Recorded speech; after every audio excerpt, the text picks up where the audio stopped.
चौबे के भतीजा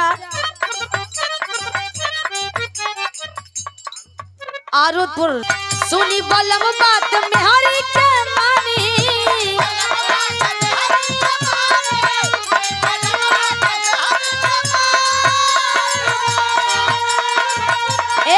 देखा ले बानी यही से कहा तानी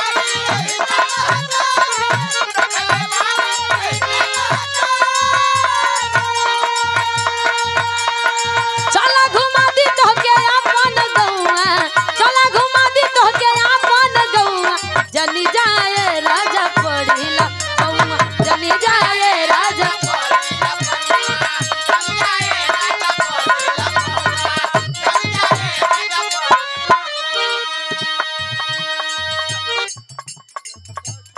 जय प्रकाश चौबे जी 26वां स्थान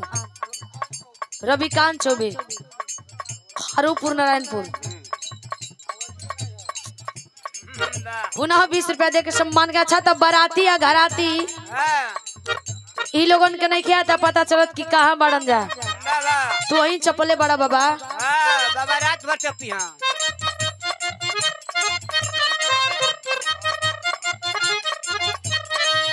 कोनो मर्द कहता ए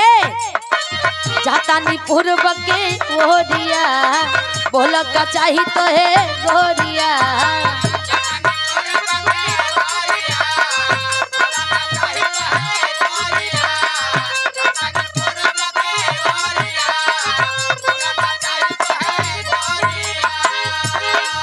ये हमारा और सर्वेश भैया के साथ में गाना आइल बा सर्वेश सिंह ऑफिशियल पर आप लोग बड़ा सम्मान प्यार दे रहल बानी और इंस्टाग्राम पर भी ट्रेंड बा कई दिन से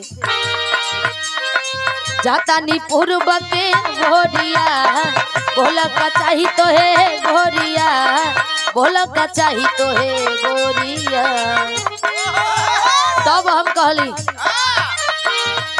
पिया जनी जाई हो पूरु बाबा आयो रामा जाई हो पूरु बाबा वहाँ बंगलिनिया बसयो ना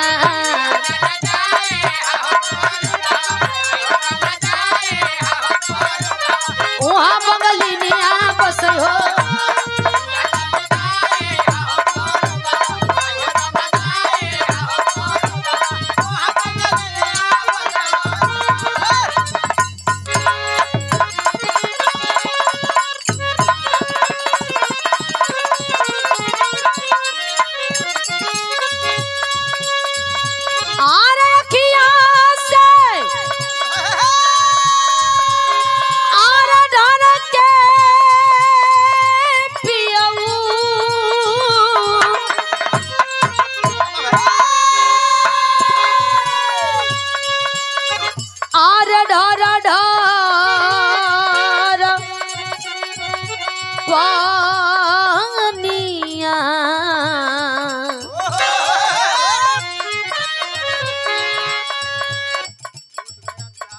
बोध गया बिहार से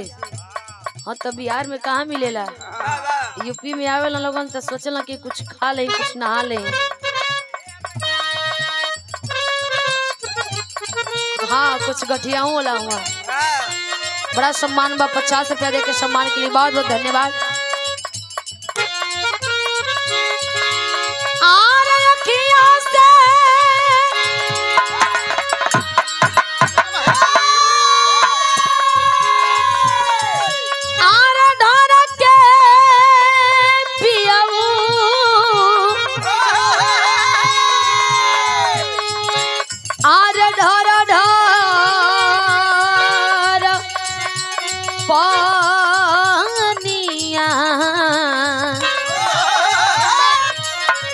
माटी में मिलल जाता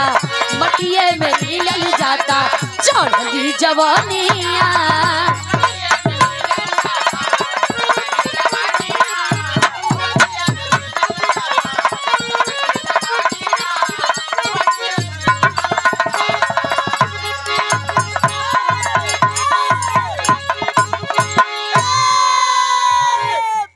आई